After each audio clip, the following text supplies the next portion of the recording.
我買咗返嚟啦，今日發售嘅產品，今日就做開箱。盒面就係咁樣嘅感覺。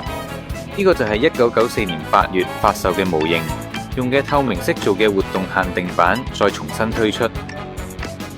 價錢年稅係1430 yen，順帶一提，舊版模型年稅係1100 yen。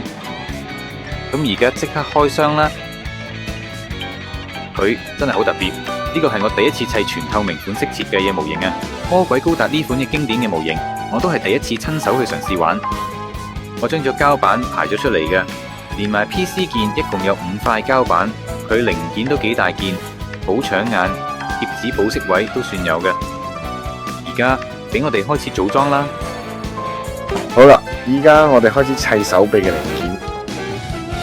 咁啦，咁膠件感覺上好似有啲舊款咁，唔知點解摸落去同平時砌開嘅透明件嗰種感覺唔同，好大件啊，有啲似變形金剛嘅。跟住就將呢件嘢擺落去呢度，壓實佢。由呢度開始啦，咁要裝嘅黃色嘅零件啦。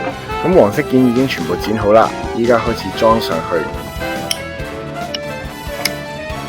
就係咁樣啦。咁我真係好中意呢隻好似寶可夢咁嘅感覺，好似真係有隻咁嘅寶可夢，真係好可，所以我先買咗嘢。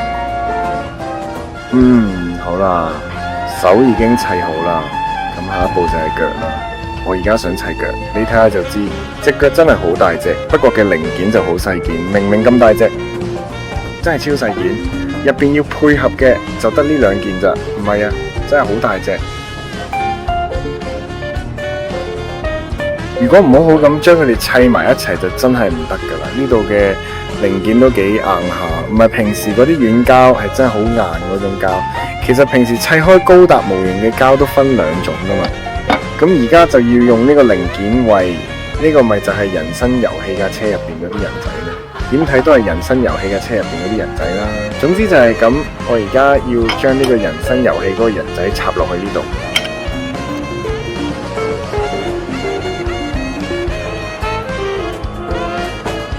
就係塞唔入去。雖然有啲嚇人，但我都係要試下。你想我學咩？係啦，係啦。係啦，唔好意思，我一世都睇唔翻出嚟。咁即係話呢隻腳暫時就咁樣完成咗，就係佢嘅感覺，真係好似佢嘅感咁。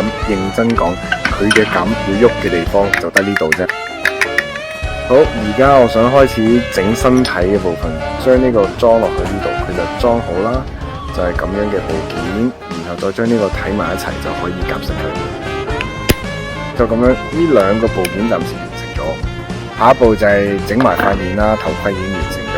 好，咁跟住落嚟就由呢度開始用翻頭先整好嗰個，佢就係將呢啲慢慢安裝落去。首先裝咗個尾度，跟住就係呢個位置上面啦，就係咁樣整落去，會咁樣喐嘅，會咁樣喐。好啦，就咁樣貼嘅貼紙，應該係裝嘅呢個位呢度，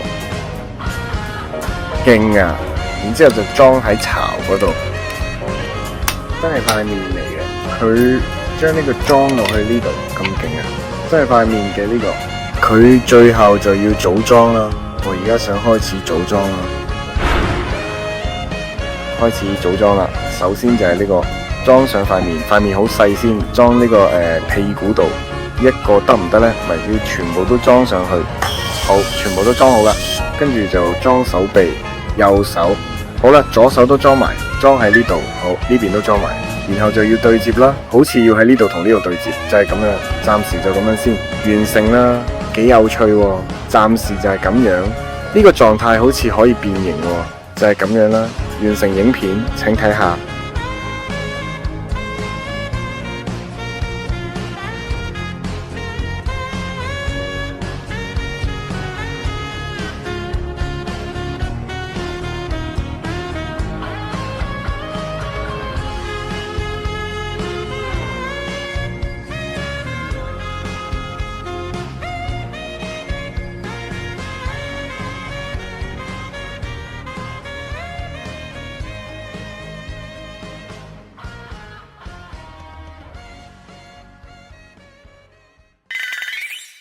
優點真係份量感真係好勁啊！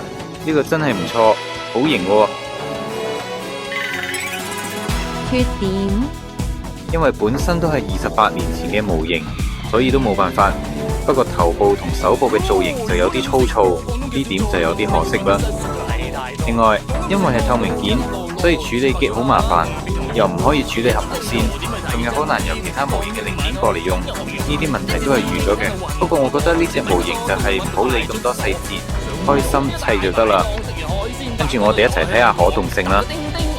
個頭可以360度轉，手臂用咗好多 PC 件嘅組裝，除咗膊頭位唔可以舉高之外，其他可以喐嘅地方其實都喐得幾好。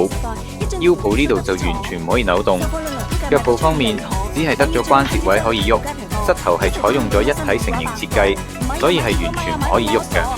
跟住落嚟，我哋就試下將佢變形做 Mobile Armor 形態。呢度有啲零件係需要替換，首先要換咗成個身體先。係啦，就咁樣，腳部就咁樣向後擺，跟住再喺呢個位置插埋咗零件，咁樣就完成咗成個 Mobile Armor 形態。呢個造型真係幾型啊！由側面嘅過去就係依家呢個樣。好啦，睇完之後，唔知大家覺得點啊？今次就同大家評測咗144分之1魔鬼高達透明色版本，因為係將28年前嘅模型套件變成透明件，所以成品都有一種好獨特嘅味道。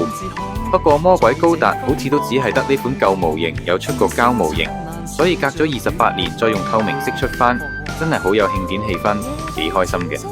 擺喺 RG 神高達隔籬一齊展示，個效果都真係幾正嘅，大家都不妨入手試下。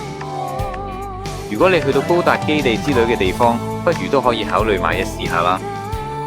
真係好多謝大家可以一直睇到呢度，我真係好感激。咁我哋就睇下條片再見啦，拜拜。